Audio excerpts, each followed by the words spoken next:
Unter dem neuesten Film von Max Strauss wurde in den Kommentaren die Bitte geäußert, etwas mehr über das kanonische Recht zu erzählen.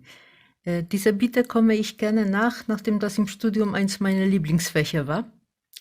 Ich erlaube mir hierzu zuerst den Kommentar von Teresa zu zitieren, die mich in dieser neuen Serie folgen möchte. Wie es entstanden ist, wie es heute angewendet wird, was für Rechtsmittel es gibt und natürlich die Anwendung in konkreten Fällen. Für normale Gläubige ist Kirchenrecht ein unbekanntes Feld und wirkt eher fehl am Platz. Es ist schwierig zu beschreiben, warum. Wahrscheinlich, weil Recht an sich sonst so säkular ist. Wie ist das kanonische Recht entstanden?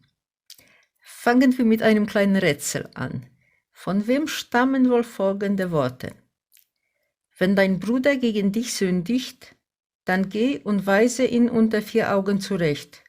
Hört er auf dich, so hast du deinen Bruder zurückgewonnen.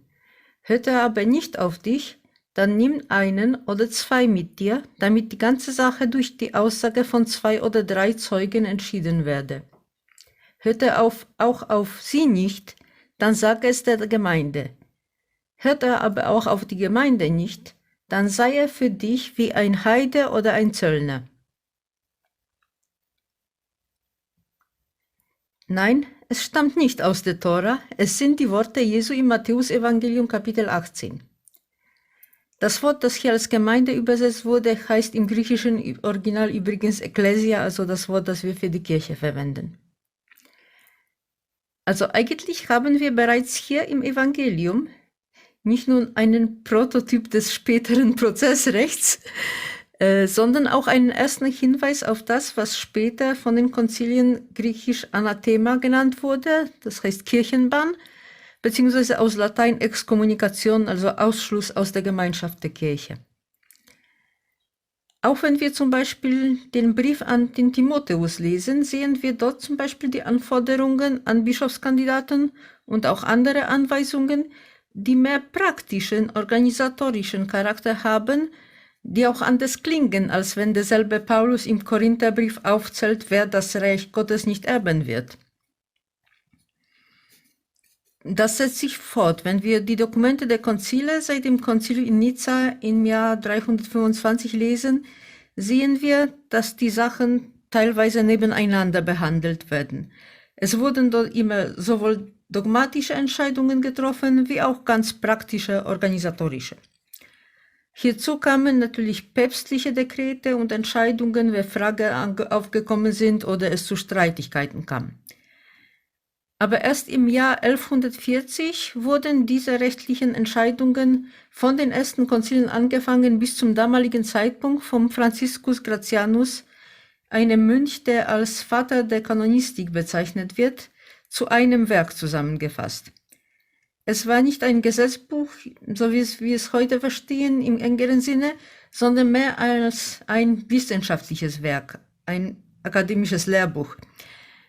Auch später haben auch manche Päpste solche Sammlungen und Konkordantien in Auftrag gegeben.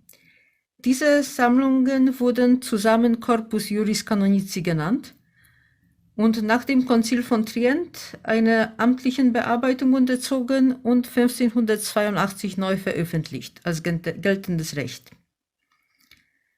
Diese Regelungen galten dann sogar bis 1917, wo sie vom Codex Juris Canonici abgelöst wurden, dem ersten Kodex des kanonischen Rechts im modernen Sinne. Der wiederum galt weniger als 70 Jahre und das heute geltende stammt mit kleinen späteren Änderungen aus dem Jahr 1983. Schon aus der Geschichte sehen wir also, dass das kanonische Recht sehr, sehr eng mit der Theologie verwoben ist, auch wenn es akademisch gesehen mittlerweile eine separate Disziplin ist. Wenn man als Theologe das CIC liest, kommt es einem sehr juristisch vor, vielleicht auch tatsächlich wenig säkulär, wie Teresa geschrieben hat.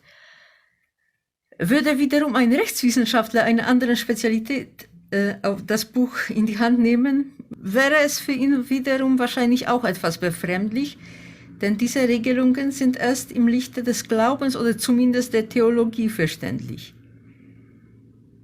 Und hier kommen zu der obersten Norm des kanonischen Rechts, die lautet Salus animarum est suprema lex ecclesiae. Das heißt, der Heil der Seelen ist die höchste Norm und Ziel der Kirche. Zum Beispiel eine einmal empfangene Priesterweihe bleibt für immer bestehen. Es gibt keine Möglichkeit aufzuhören, Priester zu sein, genauso wie es unmöglich ist, aufzuhören, getauft zu sein. Wenn aber ein Priester suspendiert wird, ist es ihm verboten, von dieser Weihegewalt Gebrauch zu machen. Wenn sich aber wiederum jemand in Todesgefahr befindet, zählt natürlich das ewige Heil des Menschen mehr als jede Strafe, der auf dem Priester lastet.